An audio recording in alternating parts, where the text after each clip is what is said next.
नवल ने एक बात बिल्कुल सही कही कि वो मोस्ट अनप्रेडिक्टेबल पॉलिटिशियंस में एक हैं। अटल जी उसका झटका झेल चुके हैं। मायावती कोई कार्ड खेलेंगी क्योंकि ये हम आप सब जानते हैं कि उनका कहीं न कहीं टेटुआ दबा हुआ है। मायावती ये चाहती है कि सबसे ज्यादा पूछ उनकी उत्तर प्रदेश में हो, और स्वाभाविक है कि भले ही उनको सीट ना मिलती हो, भले ही उनका एक विधायक जीत के आता हो, लेकिन 12-13% वोट वो लेके ही आती हैं। लेकिन मायावती ने जो आज कहा उसका सिर्फ एक मतलब ये है कि उन्होंने मैसेज दिया कि देखो शेरनी अभी जिंदा है। समाज में सारी बातों के बावजूद जो तनाव है वो दलित और यादव में ही है, उत्तर प्रदेश स्पेशली। हाँ, अब ये होता था कि लालू यादव फैमिली और मुलायम सिंह यादव फैमिली दो ही थी, लेकिन अब उन्होंने एक यादव खड़ा कर दिया और मैसेज दे दिया कि यार यादव हमारे लिए अछूत नहीं है। इवन कांसी राम जो इनके मेंटर थे वो भी पैन इंडिया दलित नेता नहीं बने। 2024 के आम लोकसभा चुनाव के लिए सियासी चौसर बिछने लगी है। बीजेपी अपनी तैयारी में है तो वहीं विपक्ष भी इंडिया अलायंस का जो गठबंधन है उसकी भी बैठकों का दौर शुरू हो गया और अब बात सीट शेयरिंग की शुरू हुई है। लेकिन इसी इंडिया अलायंस और विपक्षी दलों के बीच में भी रार सामने आ गई है। बीएसपी सुप्रीमो मायावती ने नसीहत के मोड में आज समाजवादी पार्टी को घेरा है और साफ तौर पर कहा कि जो विपक्षी दल इंडिया गठबंधन में शामिल नहीं है उनको लेकर कोई टिक्का टिप्पणी न की जाए, क्योंकि चुनाव के बाद पता नहीं किसकी कहां जरूरत पड़ जाए। क्या मायने हैं बसपा सुप्रीमो मायावती के इस बयान के? क्या विपक्ष, इंडिया अलायंस गठबंधन और जो दल इसमें शामिल नहीं है उनके बीच में बिखराव है? क्या ये सारे विपक्षी मिलकर के बीजेपी को रोक पाएंगे? क्या समाजवादी पार्टी और बीएसपी के बीच बात कभी बन पाएगी? इन तमाम मुद्दों को समझने के लिए, जानने के लिए हमारे साथ उत्तर प्रदेश के जो सीनियर पत्रकार हैं, जिन्होंने दशकों से यानी कि 10-20 साल से उत्तर प्रदेश की राजनीति को समझते हैं, जानते हैं, वो तमाम लोग मौजूद हैं। नवल कांत जी हैं, प्रमोद जी हैं, वीरेंद्र सिन्हा जी हैं, सुरेंद्र दुबे जी हैं। शुरुआत नवल सर आपसे, मायावती का जो बयान आया उसको कैसे देखते हैं, क्या समझ रहे हैं? देखिए, मायावती का नाम आते ही एक शब्द निकलता है, मोस्ट अनप्रिडिक्टेबल लेडी। तो मायावती की पहचान वही है कि वो कब क्या करने वाली है ये किसी को पता नहीं होता, और वो किसी के प्रति जवाबदेह भी नहीं है, और ना उनको निर्णय लेने के लिए कोई संसदीय समिति, कोई विधायकों की समिति, कोई पार्टी के सदस्यों की समिति को बुलाना होता है, तो वो उसी तरह से निर्णय लेती हैं। अब आप देखिए, यहाँ जो सबसे बड़ी उत्तर प्रदेश की लड़ाई है वो लड़ाई है कि बीजेपी के बाद सबसे मजबूत पार्टी कौन है। इसमें कांग्रेस किसी का सहारा लेके, चाहे वो समाजवादी पार्टी हो, चाहे वो बीएसपी भविष्य में आ जाए, उसके सहारे खुद को खड़ा करना चाह रही है। लेकिन नंबर 1-2 की पोजीशन जो है वो सपा बसपा ही नजर आती है। अब ये सवाल उठता है कि मायावती ऐसा कर क्यों रही, क्योंकि 14 के इलेक्शन में उनकी जो सांसद चुने गए थे वो थे 0, लेकिन उसके बाद समाजवादी पार्टी से गठबंधन किया तो उनके सीधे 10 बढ़ गए, बल्कि समाजवादी पार्टी कोई फायदा नहीं हुआ। तो ऐसा मायावती कर क्यों रही हैं?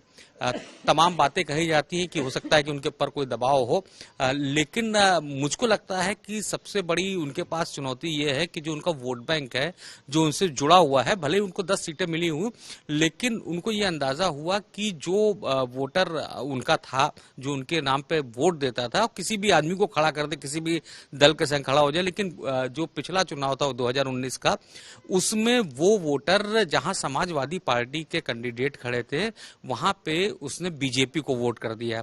तो उनके मन में कहीं ना कहीं यही है कि ये जो हमारा वोट बैंक है वो अगर बीजेपी पे शिफ्ट हो जाता है तो एक उनके लिए पार्टी को खड़ा रखने का बहुत बड़ा संकट होगा।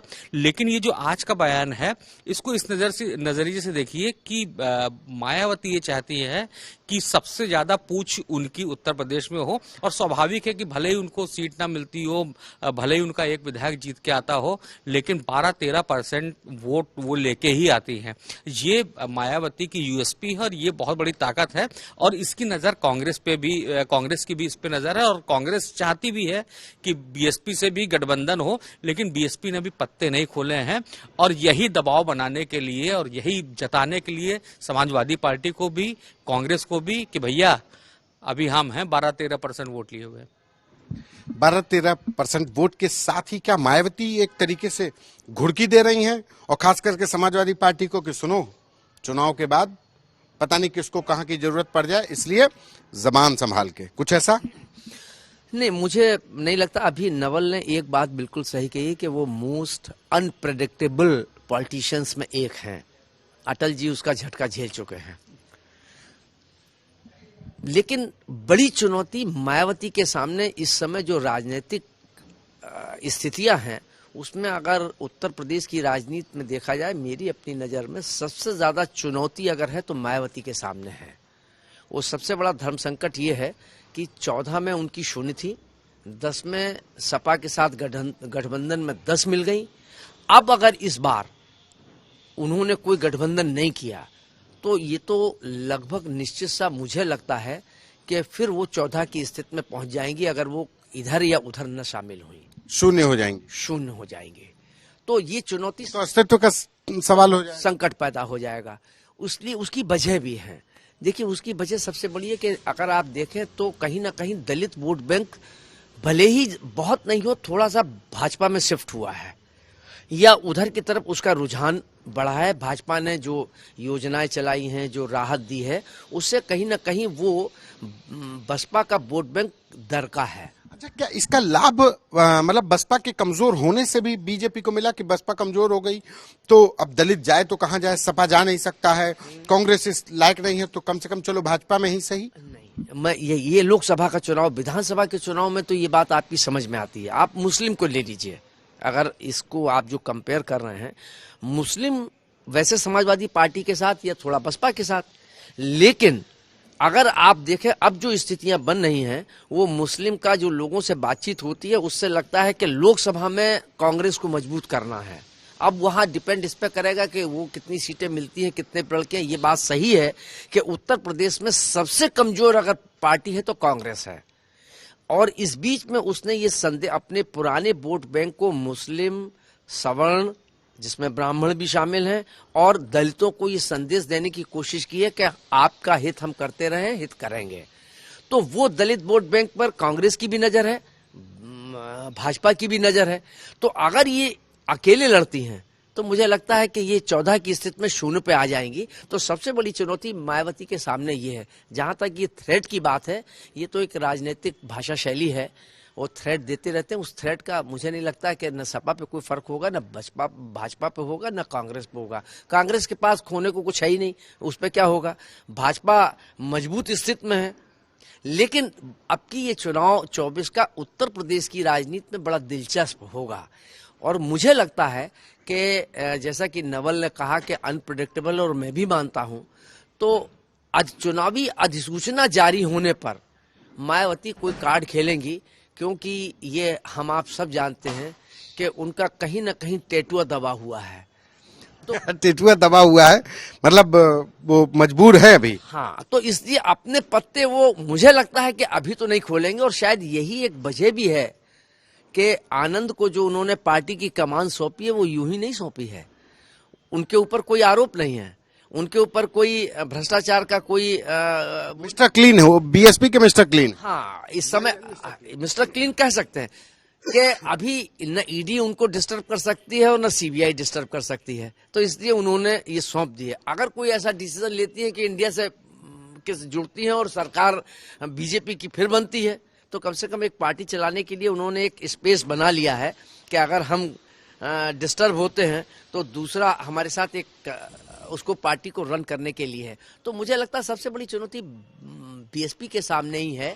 शायद ये उनकी जो निकल रहा है, जो उन्होंने ये थ्रेट की बात कही जैसा आप कह रहे हैं, मुझे लगता है कि उसके पीछे सिर्फ यही है और कोई वजह नहीं है कि अपने अस्तित्व को हम कैसे मजबूत बना रखें। अस्तित्व का लड़ाई, 10 सीटों का जो उनके पास है उसको बचाए रखना उनके लिए बड़ी चुनौती है। उनको कहीं ना कहीं जाना पड़ेगा। अगर अकेले लड़ते हैं तो शून्य पे होंगी, वरना क्योंकि जो राजनीतिक समीकरण बन गए हैं उसमें या तो भाजपा के साथ खड़ा होना पड़ेगा और या उनको गठबंधन इंडिया के साथ आना पड़ेगा, और नहीं तो शून्य पर जाना पड़ेगा। सर, मायावती अनप्रेडिक्टेबल लेडी, दो लोग कह ही चुके हैं क्या लगता है कि अधिसूचना के बाद मायावती कोई कार्ड खेल सकती है?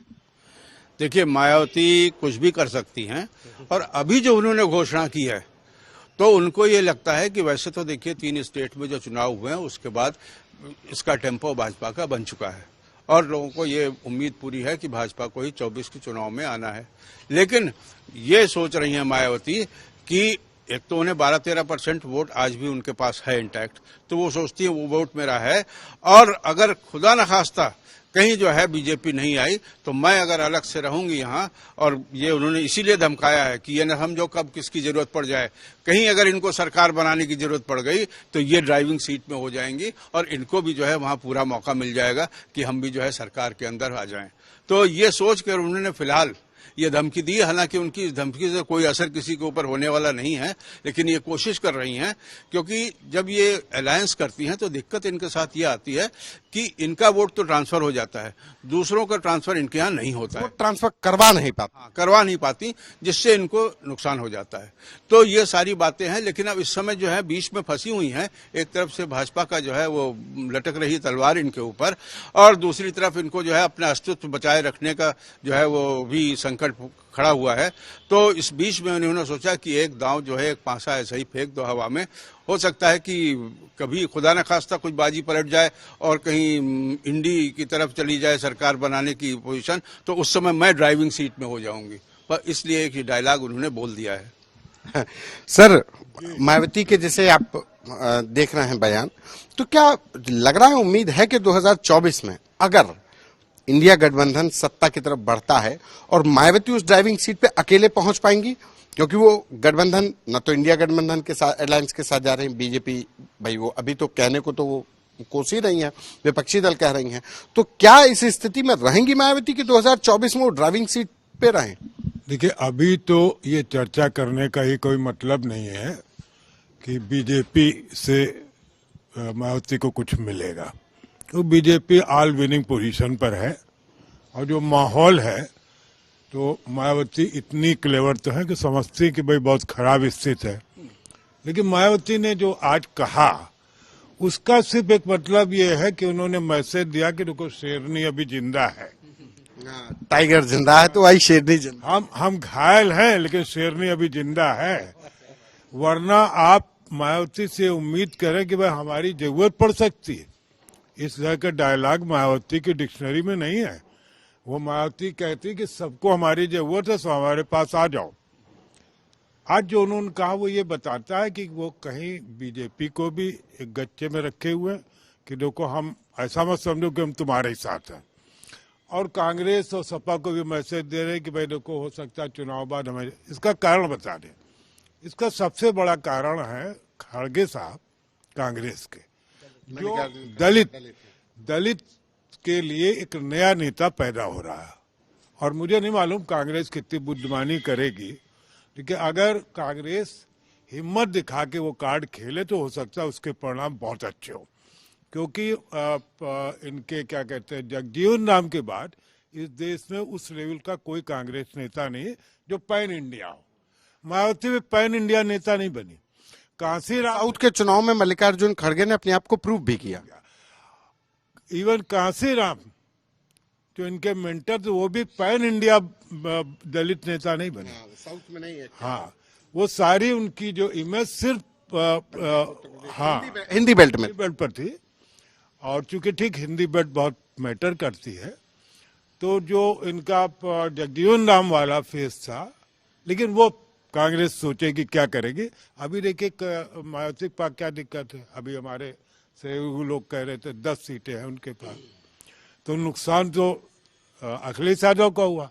इसीलिए अखिलेश बिलबिला रहे हैं कि यार ये हम इनसे समझौता किया तो 10 इनको मिल गई, 5 हमको मिली, एक फिर शायद जीत के 4 थी 5, हाँ फिर आ गई, ठीक है। तो नुकसान अखिलेश को हुआ, अखिलेश को हो रहा है। और अखिलेश जब कांग्रेस के साथ लड़े तब भी उनको कोई फायदा ही नहीं हुआ। तो अखिलेश की सबसे बड़ी दिक्कत है, मायावती की दिक्कत नहीं है कि वो अकेले वो जानते हैं कि हम बीजेपी से नहीं लड़ सकते। वो कांग्रेस के साथ लड़के देख चुके हैं तो उनकी क्या हैसियत है वो पता है। और बीएसपी के साथ हम सब लोग गच्चे में आ गए।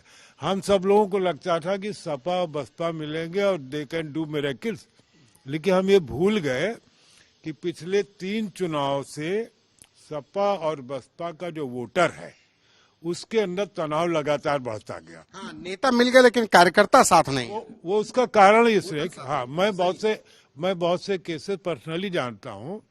जैसे है क्या, समाज में सारी बातों के बावजूद जो तनाव है वो दलित और यादव में ही है, उत्तर प्रदेश में स्पेशली। ठीक, तो जब दलित की सत्ता आती तो यादवों की पिटाई शुरू हो जाती, यादवों की सत्ता आती तो दलितों की पिटाई शुरू हो जाती। तो जो कार्यकर्ता अपनी वो बिटरनेस भूले नहीं कि यार ये बताओ यदुआ जो हमको मारे रहा अभी काटे हैं बहन जी कि उनको हम वोट दे दे, इस वजह से नहीं हुआ। वरना वही काम अगर 10 साल पहले होता तो सपा बसपा मिलकर कुछ भी कर सकते।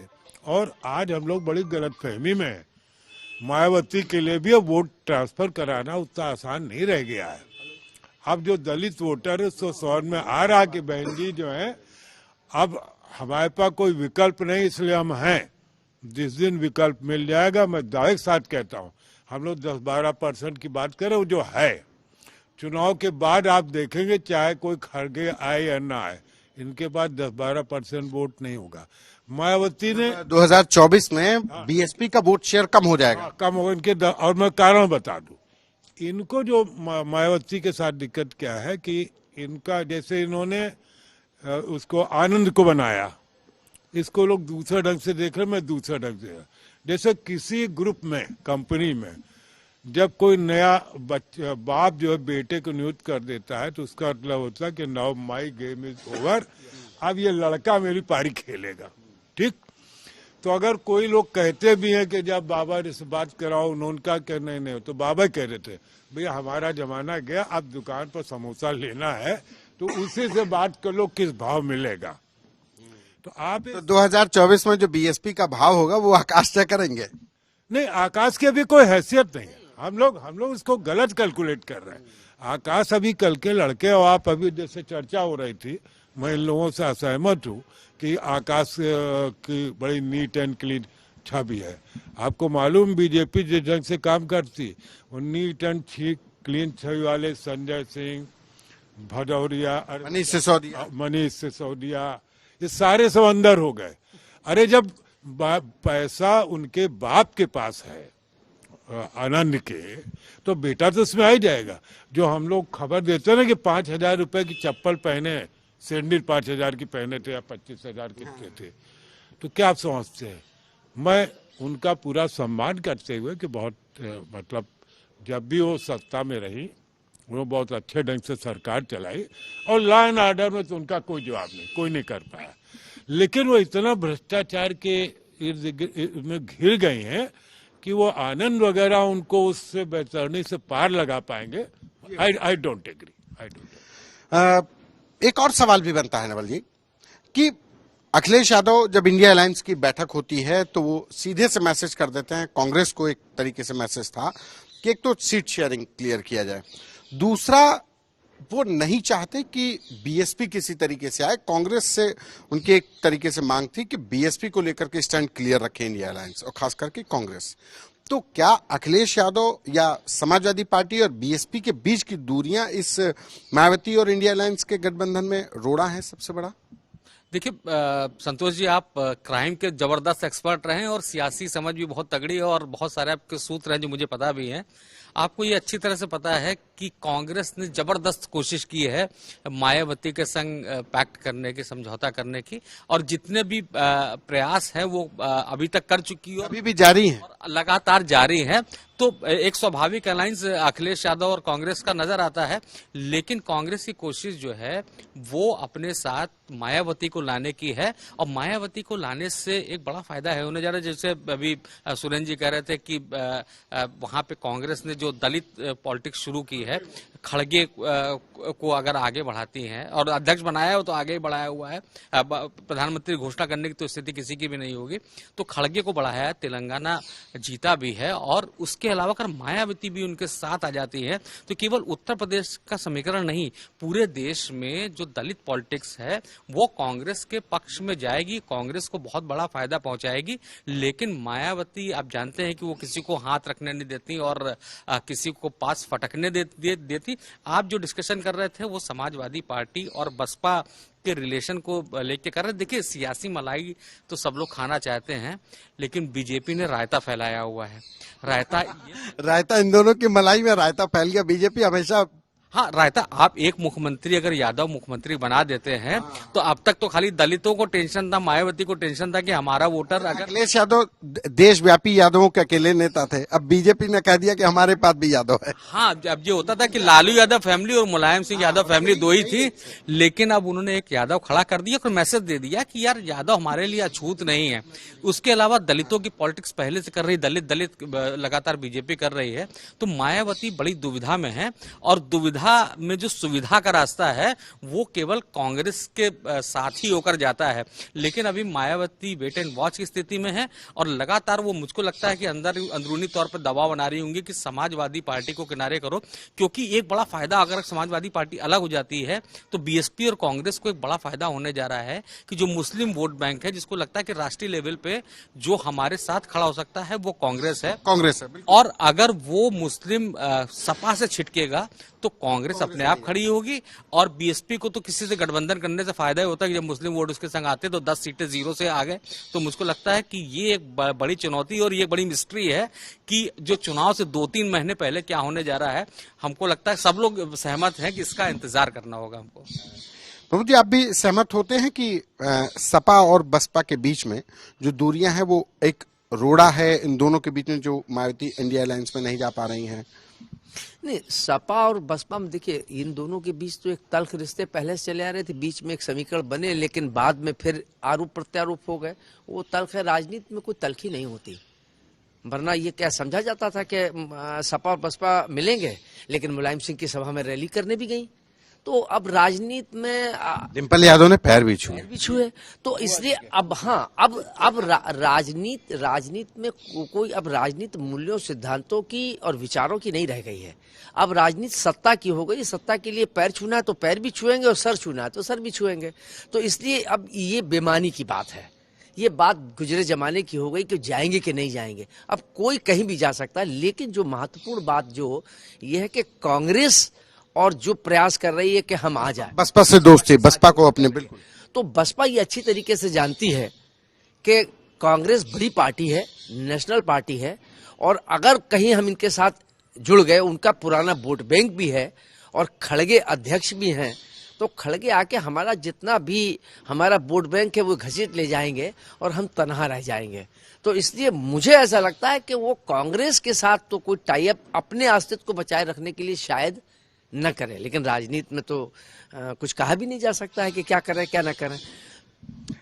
सुन जी, आप एक सवाल ये उठता है कि बीएसपी जैसे मायावती हैं, तो मायावती तो अनप्रेडिक्टेबल है, लेकिन वो अपने को अस्तित्व को बचाने के लिए तो उसको कॉम्प्रोमाइज अब उनको करना ही पड़ेगा, क्योंकि 2014, 2019 और 19 में अगर अपने आप को बचा पाती हैं, 19 के बाद 2024 में तभी वो अपने आप को स्टैंड कर पाएंगी, नहीं तो उनके अस्तित्व का संकट नहीं हो गया है। तो उनको कम से कम इंडिया अलायंस या कहीं कांग्रेस के साथ जाने में गुरेज क्यों होगा?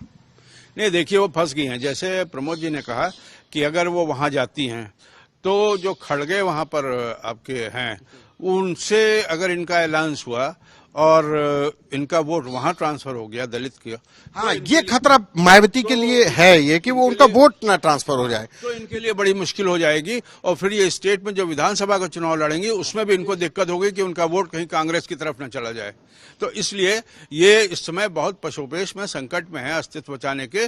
और मुझे ये लगता है, जैसे नवल ने कहा है, कि अधिसूचना जारी होने के बाद ही जो है ये अपनी जो है मायावती अपने पत्ते स्पष्ट रूप से खोलेंगी, तब आपको पता लगेगा कि वो जा कहाँ रही हैं।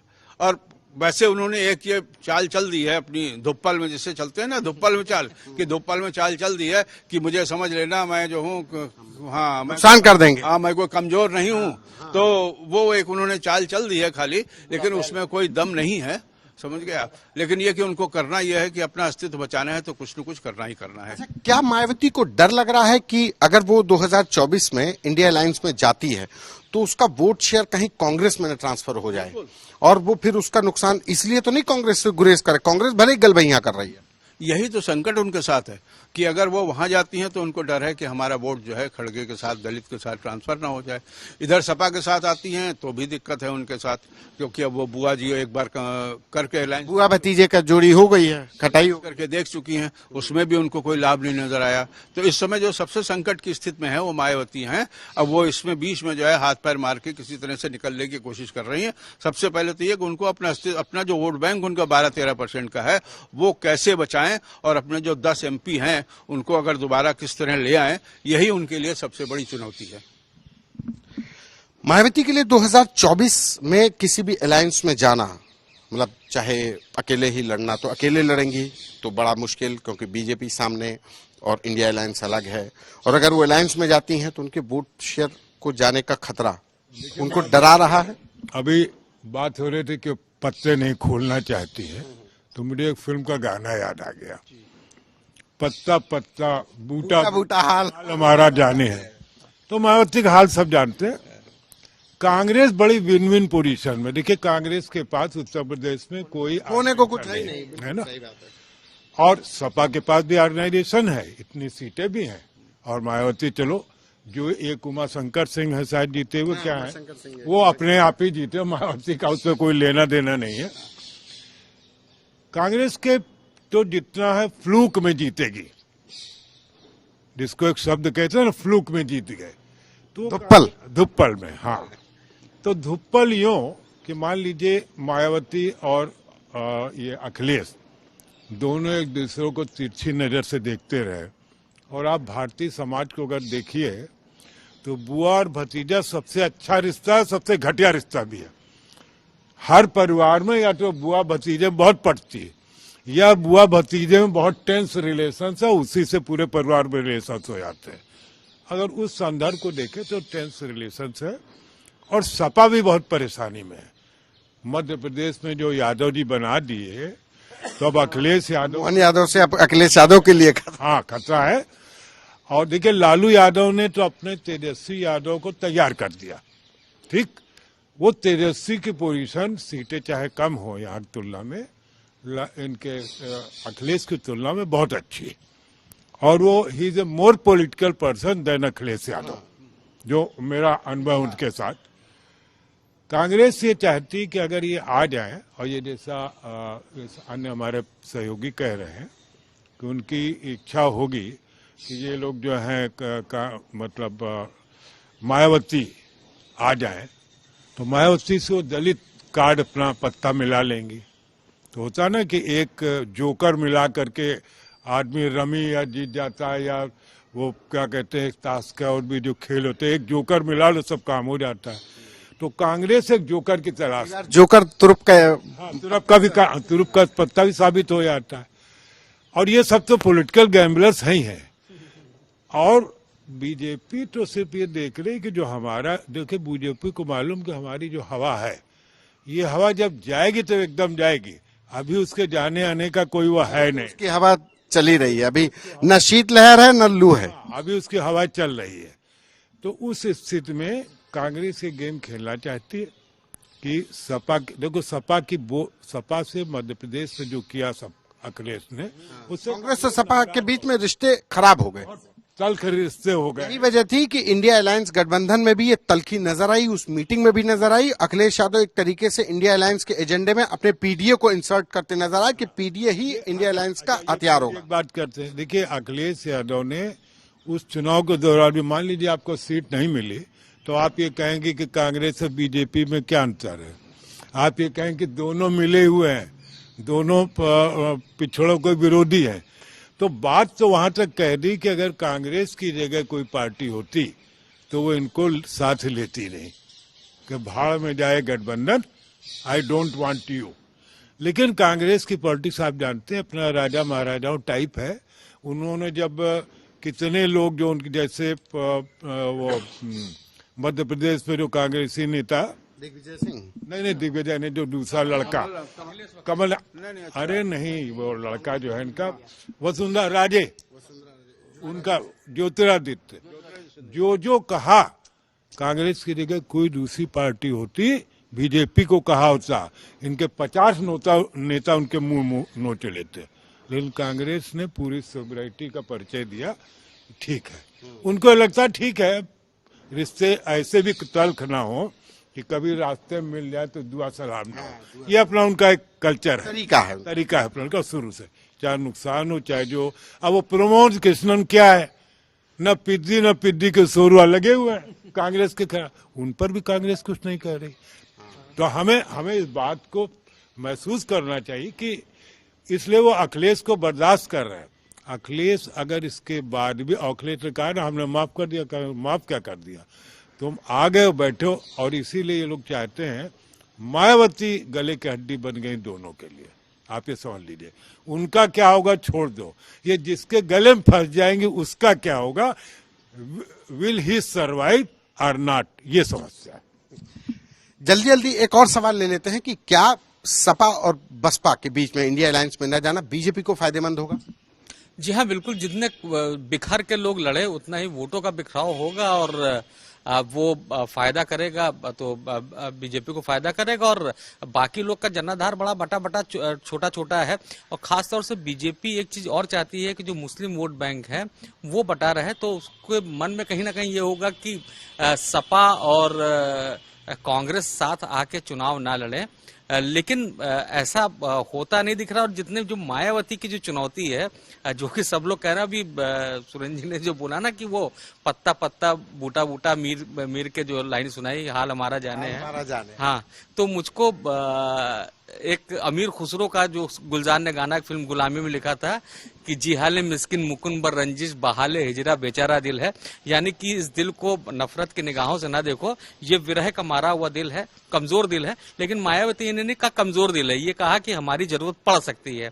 और जरूरत पड़ सकती है, लग रहा है हम लोग को कि उसने समाजवादी पार्टी को कहा है। लेकिन मेरा आकलन ये है कि उसने कांग्रेस को चेताया है कि ऐसी तलखी ना पैदा कीजिए कि हमारी जरूरत आपको ना पड़े। लेकिन जरूरत मायावती की कब पड़ेगी, सबसे बड़ा सवाल ये है कि जब अगर गठबंधन में लड़ती हैं तब सीटें होंगी, तब उनकी जरूरत पड़ेगी। मायावती के पास गठबंधन हो और विपक्षी सत्ता की तरफ बढ़े। हाँ, यानी कि प्री गठबंधन की बात कर रहे हैं। हमारी उनकी जरूरत तभी पड़ेगी जब उनके पास 8, 10, 12 सांसद होंगे। और सांसद तो तभी होंगे जब कांग्रेस या सपा साथ में होंगी। सर, क्या लग रहा है इन दोनों की लड़ाई में बीजेपी फायदे में जा रही है? नहीं, देखिए, निश्चित रूप से भारतीय जनता पार्टी ये भरपूर कोशिश करेगी कि बसपा अलायंस इंडिया अलायंस में शामिल ना हो, क्योंकि ये उसके लिए सुखद है। अगर बसपा शामिल हो जाती है तो निश्चित रूप से दलित, बैकवर्ड और ये मुस्लिम, ये सारा वोट बैंक फिर एक यूनाइट हो जाएगा। और वैसे भी अगर आप देखें, मतलब आंकड़ों के हिसाब से देखें तो 32, 33, 34, 35% में सरकार बनती है, बाकी तो सब विपक्ष पर है। तो वो जब लामबंद हो जाएंगे और एक के मुकाबिल एक प्रत्याशी खड़ा होगा तो भारतीय जनता पार्टी को दिक्कत तो होगी। और ये इस बात को लेकर वो चिंतित है और अपनी रणनीति बना रही है, ऐसा नहीं है। तो फायदे की बीजेपी फायदे में रहेगी ना? नहीं, हाँ, अगर ये गठबंधन नहीं होता है तो फायदे में रहेगी। और वो पूरी कोशिश करेगी कि बसपा गठबंधन में न जाए। वो अपने सारे जो सोर्सेज हैं उनको वो हथकंडे हम तो कहा ना टेटुआ दबा। हाँ, तो वो हथकंडे वो एक बार चुनाव की अधिसूचना जारी होने से पहले वो कोई ना कोई ये टेटू को थोड़ा बहुत आगे पीछे करेगी ताकि हिलने डुलने की स्थिति ना रहो, एक स्थिति पर खड़े रहे। लेकिन मायावती उस समय भी, अटल बिहारी जी के समय भी मुझे याद है, वो दौर मैंने देखा है, कवर किया है कि उस समय भी ये किसी को आशंका नहीं थी कि मायावती, जिसने मतलब 3 बार सरकार बनवा दी, मुख्यमंत्री बना दिया, उसके बाद वो एक वोट से हार गए। तो मायावती के बारे में आप ये नहीं कह सकते हो कि वो हथकंडे से कब बाहर निकल जाए। मायावती तो भाई बहन का रिश्ता भी तोड़ चुके, बुआ भतीजे का भी रिश्ता। तोड़ चुकी हैं, तो इसलिए उनके लिए रिश्तों का कोई मतलब नहीं। अब पूरी राजनीति में रिश्तों का कोई मतलब नहीं है, मूल्यों का मतलब नहीं है। सर, क्या बीजेपी इससे अपर हैंड हो जाएगी इन दोनों के बीच के झगड़े से? नहीं, बीजेपी तो अभी भी अपर हैंड में है, कोई फर्क नहीं पड़ता उसको इनसे। फर्क तो सिर्फ इंडिया अलायंस को या मायावती को पड़ रहा है कि ये लोग, मायावती अपना अस्तित्व कैसे बचाएं। अगर 10 एमएलए उनके एमपी नहीं आते हैं तो फिर वो जो है किसी को चुनौती देने के उसमें भी नहीं रहेंगे जब इनकी जीरो अस्तित्व हो जाएगा तो। और इंडी की ये दिक्कत है कि अगर मायावती इनके साथ आ जाए तो पूरा दलित वोट इनके साथ आ जाएगा, कम से कम 90% 80% वोट आ जाएगा। ये कांग्रेस की शायद सोनिया गांधी की या खरगे की ये कोशिश होगी कि मायावती को किसी तरह खींच लें, और अगर मायावती वहां चली गई तो निश्चित रूप से अलायंस को फायदा होगा। क्या मायावती के अलायंस में नहीं जाने से या अलग रहने से बीजेपी फायदे में रहने वाली है? देखिए, वो तो एक ही जवाब है, बीजेपी हर हाल में फायदे में रहेगी। अब देखना है कि क्या 10 की 10 सीट बीएसपी बचा पाएगी। मेरा मानना यह है कि आप इसको ऐसे समझिए कि जैसे अभी मध्य प्रदेश में कमलनाथ और अखिलेश के बीच में वाक युद्ध हुआ था, कौन अखिलेश अखिलेश। हाँ, वो स्थिति उत्तर प्रदेश में मायावती और सपा के बीच आ सकती है, और अगर ये स्थिति आ जाएगी तो कांग्रेस इसको एंजॉय करेगी, क्योंकि इससे फिर एक मैसेज जाएगा कि यार ये दोनों इसी ढंग के हैं, दोनों एक जैसे हैं, और कांग्रेस अपना दलित कार्ड खेल सकती है। क्योंकि वो कार्ड पहली बार बहुत सालों बाद खेला जाएगा तो उसका क्या होगा अभी हम लोग कोई अंदाज नहीं लगा सकते। लेकिन सपा में अखिलेश यादव, मध्य प्रदेश में जो यादव जी बना दिए गए, क्या नाम, मोहन यादव, उससे घबराए जरूर है कि जो हम यादवों के नाम पर हम पूरे देश के नेता थे। देखिए, लालू यादव और मुलायम सिंह दोनों बराबर के नेता थे, लेकिन मुलायम सिंह पूरे देश के यादवों के नेता थे, लालू यादव पूरे देश के यादवों के नेता। वो बिहार तक सीमित रह गए। बिहार तक, जबकि वो भी उतने ही बड़े नेता थे, रेल मंत्री भी रहे, फलाना रहे। अब अखिलेश का एक होता है जो राजनीति में है कि उनको दिमाग में रहता है कि भाई हम यादव के, इसीलिए यादव जो राजा यादव की जो सिंहासन है उसको तो मोहन यादव ने चैलेंज कर दिया। वो कर दिया। अच्छा, और मध्य प्रदेश में भी कह दिया कि यादव हमारे लिए अछूत। मध्य प्रदेश का जो हिस्सा उत्तर प्रदेश से मिलता जुलता है वो काफी महत्व रखता है। तो अगर यादवों ने, और देखिए यादव क्या है, उनको ये लग रहा है कि भाई ये लगातार हार रहे हैं और बीजेपी से लड़ना आसान नहीं। देखिए, यादवों को इस दौरान खूब राजनीतिक सत्ता मिली है और खूब माल पानी कमाया है। माल पानी बचाने की बारी है। हाँ, देखिए, कोई भी पॉलिटिकल आदमी माल पानी बचाने के लिए यादव आदमी ये रिस्क नहीं ले सकता है कि हम बीजेपी से, वो बीजेपी जो कब किस पर ईडी छोड़ दे, ईडी और सीबीआई का जो डर है शू कर दे। इसलिए यादव ये दिखा सकता बीजेपी के भाई देखिए हम तो आपके साथ हैं। संपत्ति तो बचानी है ना, कोठरी तो बचानी सबके पास है। अरे इवन समाजवादी पार्टी का जो परिवार, वहां भी वही संकट है। तो मुझे ऐसा लगता है कि इसमें कांग्रेस विन विन पोजीशन में, और वो चाहेगी कि अखिलेश और मायावती में तू मैमो हो जाए, और हम कहे कि भाई देखो बुआ भतीजों छोड़ दो, ये भैया जो आए इनकी सब देखो, हम लोग को अपने खड़गे, और खड़गे कैन डू वंडर। उनको लड़ाने की भी कोशिश है इटावा से, जहाँ से काशीराम लड़े थे, और इटावा है, हरदोई है, ये सब ऐसे इलाके हैं जहाँ ब्राह्मण मतलब सवर्ण और दलित काफी बहुत अच्छी स्थिति में है, विनिंग कराने की। हाँ, विनिंग कराने की स्थिति में है। इसी वजह से यादवों को कभी इन लोगों ने बढ़ने नहीं दिया दूसरे लोगों ने, और इसीलिए नेताजी भी हरिजन वोट पर ज्यादा वो नहीं ध्यान रखते थे। ब्राह्मण को हमारे आपके ऐसे लोगों को बुला लेते थे, भाई वही हम ही हैं, अगर यादव कोई हो तो बुला ले भाई, नहीं है तो क्या करे बेचारे। लेकिन घूम घुमा करके वो कोशिश ये करते थे कि हम मुसलमान पर, यादव पर, और इन्हीं दो पर उन्होंने पूरी पार्टी, दलित बहुत लास्ट पार्टी, लीस्ट पार्टी में थी, और इसीलिए नेताजी कभी भी कांग्रेस से समझौते पक्ष में नहीं रहे, कभी मायावती से समझौते। हाँ हाँ बिल्कुल बिल्कुल, बस इसी से आप ही की लाइन से बस वाइंड अप करना। जो प्रेस कॉन्फ्रेंस की ना, उसका लब्बो लुआब जो है बच्चों के तरीके से मैं आपको बताता हूँ कि उसमें उसी से हम एक चीज और बता दें कि नवल जी अपनी जो बातें हैं तो बहुत गहराई वाली जो गूढ़ बातें हैं उसको कैसे आसानी से कहा जाता है उसके एक्सपर्ट हैं। तो मायावती ने आज ये कहा है, जो बच्चे कहते हैं कि हम भी खेलेंगे नहीं तो खेल बिगाड़ेंगे, बस इतने ही से काम किया है। तो आज मायावती ने बता दिया कि 2024 में हम भी खेलेंगे नहीं तो खेल बिगाड़ देंगे। नवल जी ने बहुत आसान शब्दों में बता दिया है कि 2024 का चुनाव कितना राजनीतिक गहमा गहमी का होने वाला है। कैमरा पर्सन संजय के साथ संतोष कुमार, यूपी तक।